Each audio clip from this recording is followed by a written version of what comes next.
Doctor Bidhanchandra রায় তার সম্পর্কে যদি একটু খোঁজ নেন, যেটা আমি মনে করি আমরা যারা বর্তমান জনপ্রতিনিধি, মানুষের আশীর্বাদে আমরা সাংবিধানিক দায়িত্ব পালন করছি, আমাদেরও ডক্টর বিধানচন্দ্র রায়ের কর্মকুশলতা, কাজের পদ্ধতি, একাগ্রতা, দায়বদ্ধতা, অর্জুনের লক্ষ্যভেদের মতো লক্ষ্য স্থির রেখে ব্যক্তি স্বার্থকে উপেক্ষা করে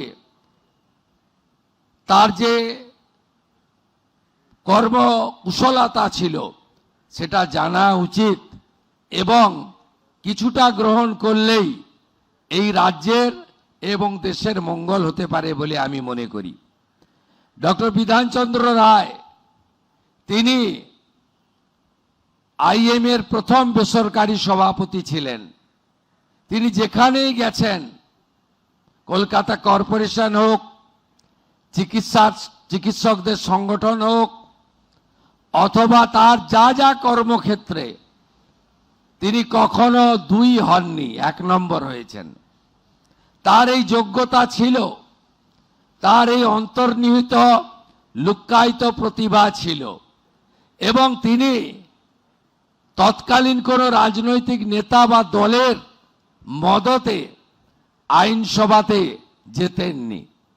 তিনি নির্দল হিসেবে জিতে তার রাজনৈতিক যাত্রাপথ শুরু করেছিলেন, এবং ক্রমেই অনেক বাধা সত্ত্বেও তৎকালীন তার দলের তিনি মুখ্যমন্ত্রীর আসন পেয়েছিলেন।